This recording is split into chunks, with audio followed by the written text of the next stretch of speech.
but plan on watching this. But with regard to the state of the university, since we were talking about it, and you said some teachers have been recommending you apply elsewhere, you could certainly do that as long as you don't have to spend money doing it. I mean, if you're sending a serious application, you have to send like $75 or something just for them to do the paperwork. That's rather expensive, especially since even in their talking about the university being cut, they certainly intend on keeping the university here and cutting programs, but not all the programs. So my thinking is that they're going to still have the most important programs here for Alaska as we need them. You're in, I think, nursing? Justice. Well, we might not need justice. You're right. What kind of programs would you say are? No laughing. That was supposed to be funny. We don't need justice. Healthcare Department of, the College of Health. The Dean of the College of Health sent out an email saying that they don't project to have many losses, if at all, because the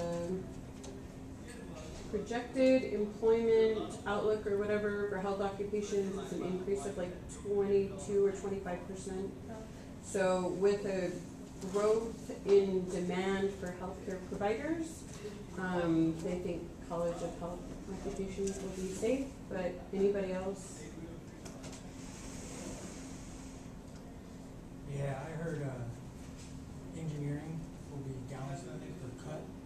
They just built like the And stuff. Yeah, because there's like two programs.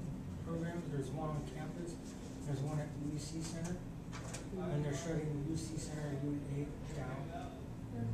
Oh, and we've gone through these kind of cycles before, and then grow back.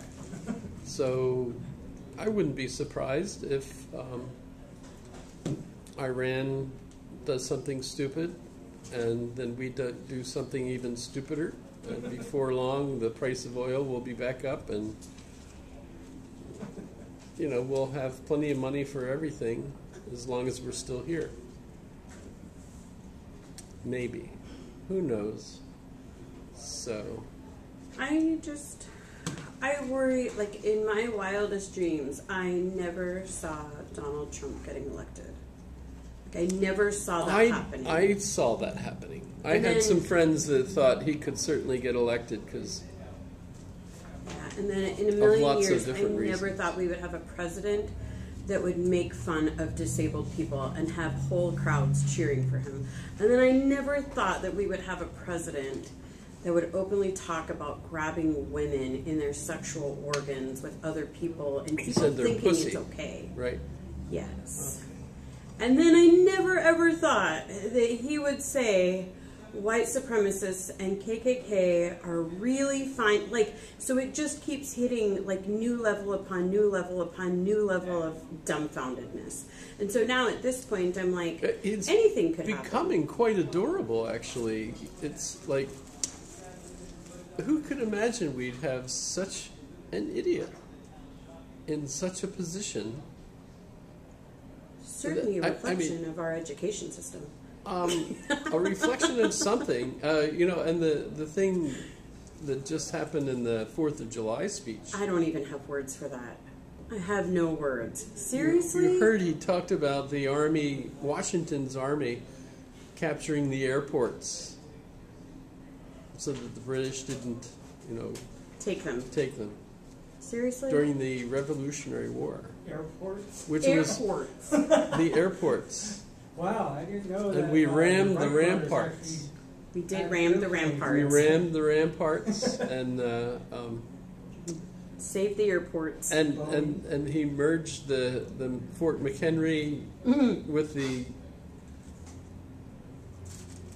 the beginnings of the Star Spangled Banner, but that was the 1812 war, not the Revolutionary War. Right. Those schooling, I guess. Well, he blamed it all on the teleprompter. Okay, yeah, blame it on someone. Seriously? You know, I have to confess, I've never used a teleprompter, so I don't know if reading something dumb on a teleprompter would force me to actually say it, or if I would have like a momentary That's a logical pause. You know? Right Yeah, one of my favorites regarding mistakes on teleprompters was when President Clinton was giving the State of the Union address, and he greeted everyone, and the applause finally settled down, and he looked at the speech and he said, "This is the wrong speech." And it took a while, but they had, you know, because it's like a computer, but it's a screen that he could look at. They had put a totally wrong speech. His staff had put up the wrong speech, but he knew it was the wrong speech, and he wouldn't start until they fixed it. So that's pretty. You know, that's more presidential than. Trump prides himself. I guess he said he only sleeps like 4 hours a night. Beyond that, He's tweeting. He's tweeting. He's just fueled by Diet Coke and whatever else. Like, can you imagine consistently only getting 4 hours of sleep a night? But the Obama other night, only gets that many hours of sleep. The other night, the other night, I'm sitting there having, you know, watched some of this stuff, and I'm thinking and my brother's just ranting about, you know, all these different things, and because he takes them absolutely seriously, and I'm sitting there thinking, this is so entertaining. I can't believe it, you know, and remember, Boris Yeltsin was very similar. He was the head, right? Boris Yeltsin.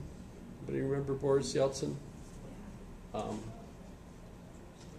me give you a. So he was the head of the Soviet Union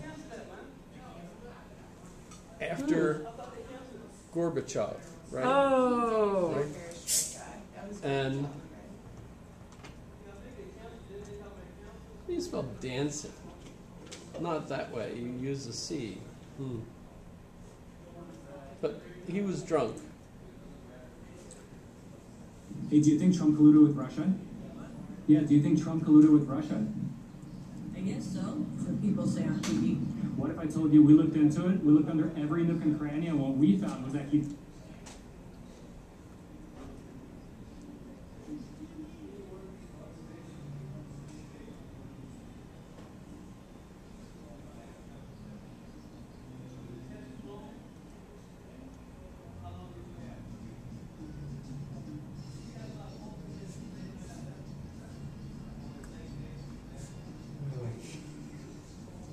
Well, maybe you don't remember this, but I do. And he was the head of the Soviet Union. Well, When was that? 90. So they said that we gave them Boris Yeltsin, and so they gave us President Trump. I'm just saying, now we know what Russia felt like. Yes.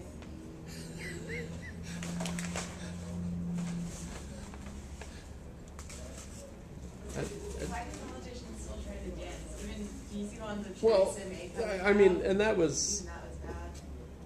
Plus, he died in office. But Putin, by the way, a lot of people make, you know, comments about Putin, and actually, Putin is brilliant. Just.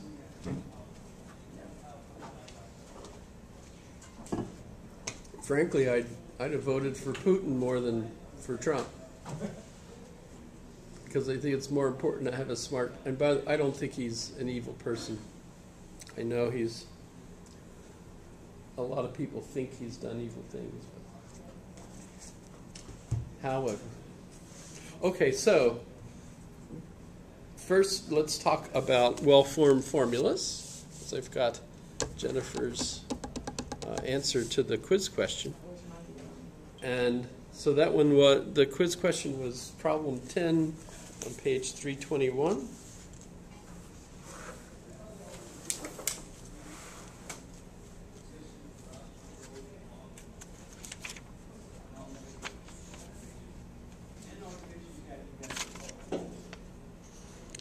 suppose it will help if I put glasses on.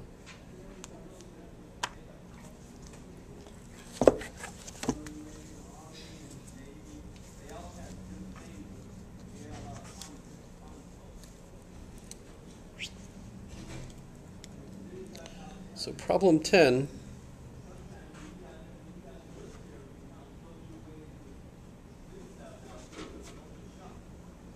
Actually, I might as well just turn this off.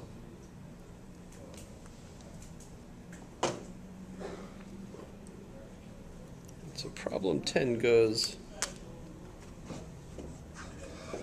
not the case P,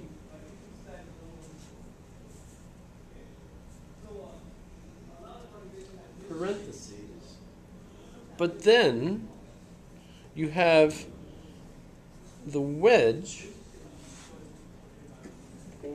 which means or, not are. And so that's wrong at that point. It makes no sense.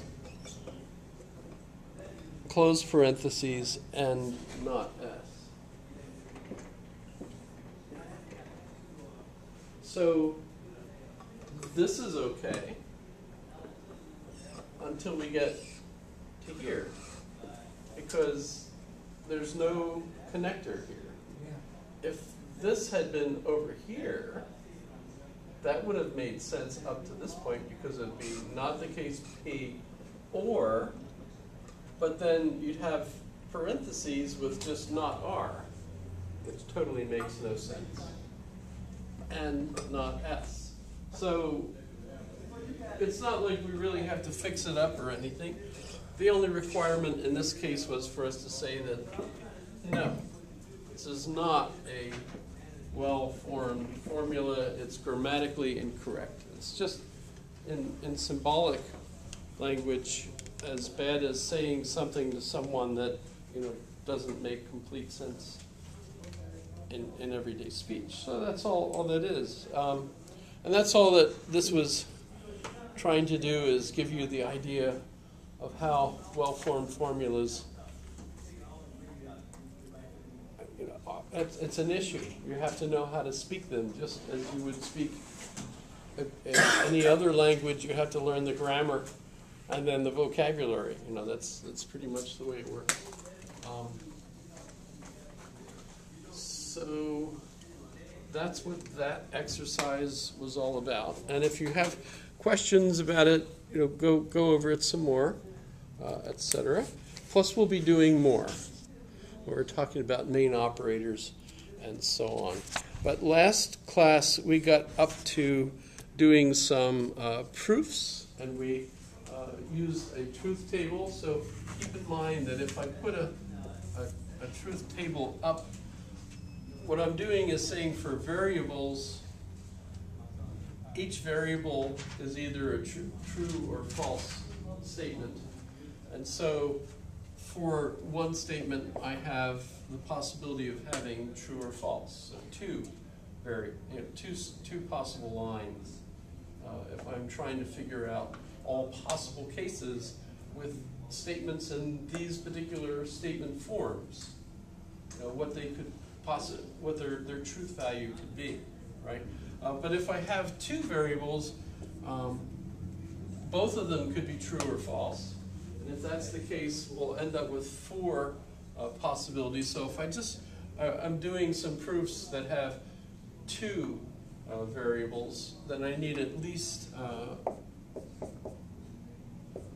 four of these to show all the different possibilities, right? For two statements. And then I'm looking at the first one that we did, and that was if P, then Q.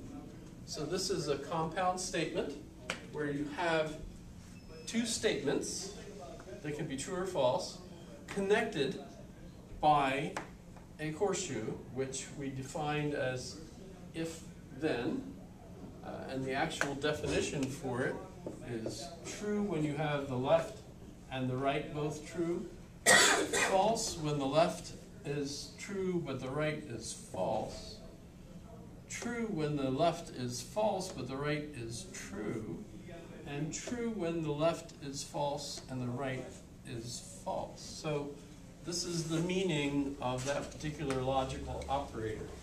And in the book, if you look at all of the different everyday speech compound expressions that you could use that translate into this logical operator, you'll notice there's quite a variety of them because we have a brilliant language that gives us lots of opportunities.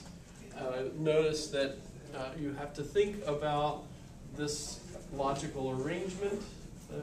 So when you're translating from English or French or whatever into this, keep in mind whether you're going only under these conditions, which basically then would translate if this, then that, and how that could actually switch sides on you. So you have to think about what the person is actually logically trying to express with their compound statement, and then make sure that you put, because P could be reverted, right? You could, these are variables, they stand for any statement that are true or false. So of course you can have them switched, right? They're mutually switchable, right? But then in the argument that we called modus ponens, the mode of the bridge, right? The next premise is to say, but it is the case that P, so in the first case you're saying as a premise, well, if this is the case, then this is the case. But you happen to know that the first part of that is the case, so you reiterate it, right, here. The logical conclusion is the consequent. So if the antecedent, then the consequent. But we do have the antecedent, so we do have the consequent. And we can check to see that this is a valid argument form, because if I check all the logical possibilities here, what I discover is that the only place where the conclusion is false, it would be here and here. And remember, the argument is valid if all of the premises are true, then the conclusion must also be true. How do you test that? You look to see when the conclusion is false and check to see if all the premises are true in that particular instance. And so for both cases where the conclusion is false here, we go across, and what we notice is that there's at least one spot where a premise is false if the conclusion is false, which means that it's a valid argument. Because you can't have a situation where all the premises are true but the conclusion is still false with this particular argument form. So this form is valid. You can throw arguments in there, and hopefully you'll also pick premises that are true. And remember, it doesn't fix the case where your premises are false, or even worse, lying. Could you give an example of P being false and Q being true? Because that one always confuses me. P being false and then Q being true. So in the case where P is false, right, and Q is true. So let's say we make P being dogs or cats. That's okay. False, right? So all dogs are cats. We know that's false. That's false. Because we've gone out and done a poll asking all the dogs we've ever met and asked them if they were also a cat, and every single one of them said nope. Right? So if dogs are cats, which we know is false, then Bree is soft.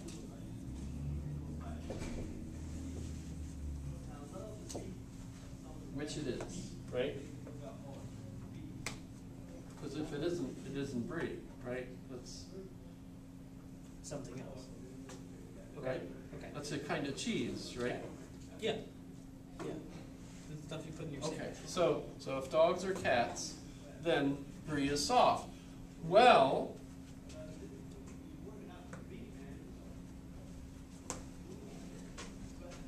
dogs are cats. Well, that's false, right? But I'm a dumb person. I'm not a president, but I'm still a dumb person. And I really believe dogs are cats because I saw a Disney movie once where a dog was a cat. Okay. Whatever. I think. Well, remember, I'm a dumb person, so I might have totally misread, what kind of movie, etc., right? All dogs go to heaven or something, and I saw a dog that I thought for sure was a cat. Right? Okay. Right? But you know what? Brie is soft.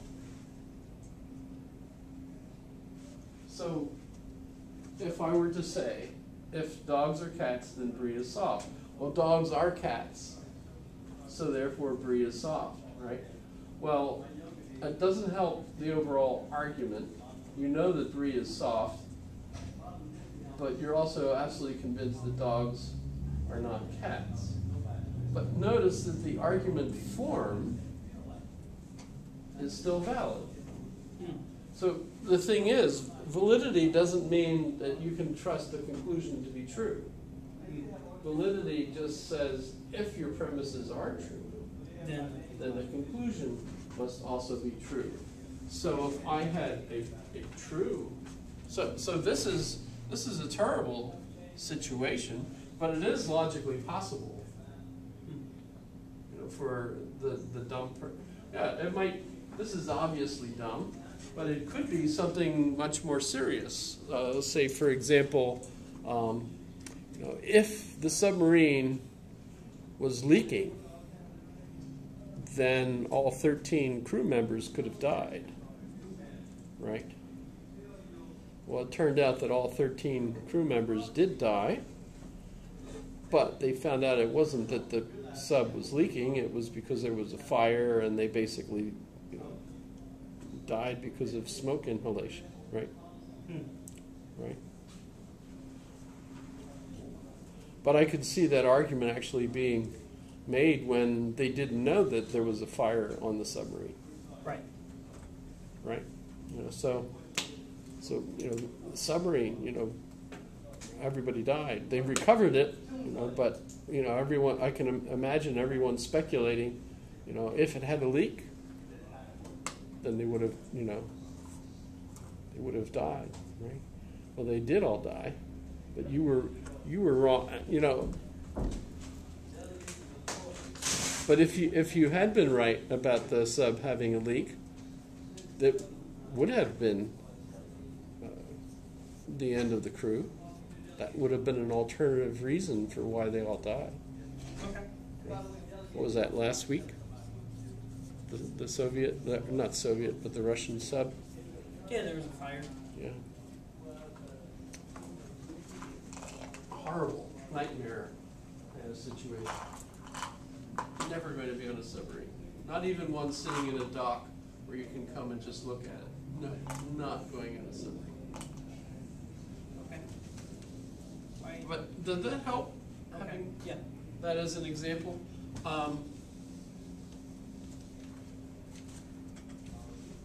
It's, I suppose, a frustrating thing in textbooks. They usually do come up with some examples of actual arguments, and they're almost always bad. And the reason they're always bad is because they make them up on the spot. They're doing things in reverse order, right? Your goal, of course, is to understand how these different valid forms work, so that then you can recognize them in actual arguments. But when you're making these arguments up, knowing the forms already, and then trying to backtrack, you're using your imagination, but for some reason our imaginations always seem to be absolutely ridiculous. I don't know why that is. I got to try that once, editing a logic book. And I mostly made up jokes about parrots and Alaska and all sorts of dumb things. None of them were serious, you know. In retrospect, that was probably a shame that you didn't go out into the real world and find real arguments that people used that were screwed up, and then use those. But you don't.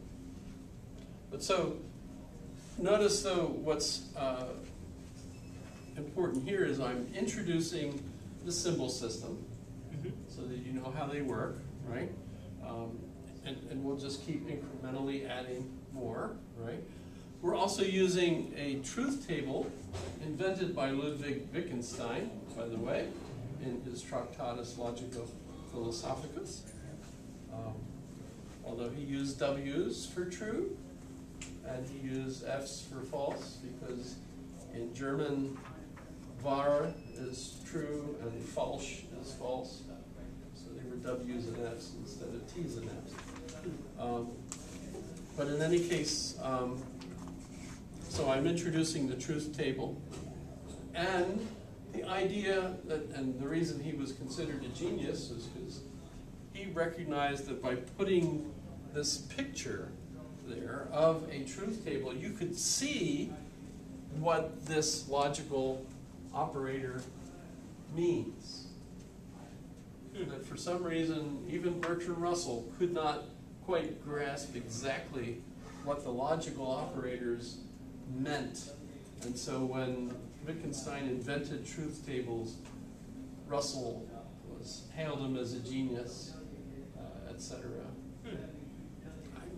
I know he was autistic, but I'm still not sure that Wittgenstein was a genius. I don't know. I don't think so. I think he was just Have you been reading the Ray Monk book? And it's you know, I don't know. Yeah. But that's why I've often in class asked, are you a genius? You know, what, or an alternative quiz question, what is a genius, right? And are geniuses raised or born? You know, which you know, a lot of people think, oh, you know, Mozart was clearly born a musical genius. But if you read about his life, you realize absolutely not. He was yeah. He was a human being. He was in a household that was just full of musicians as a very young person. He had good nutrition and, you know, clean air and all the other necessities to grow up healthy. Plus the socioeconomic status to go and then perform in front of kings because he was good, right? Oh, he could have had a peasant with some similar skills, and they would have never had that chance. But when you look at all of the nurture, musical nurturing, it's absolutely clear that you put any healthy human being in that situation.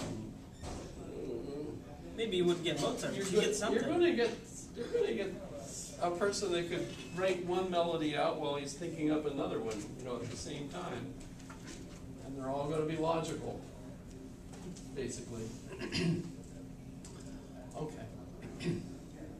So this is modus ponens, and this is valid. And remember, I also, how many of you were here last class or saw the video? I think this was still in the video. So we also talked about reversing this here, so that if you put the consequent first, affirming the consequent, then what you end up with is an invalid argument. Should I go over that, or do you remember my doing it? Would you like to?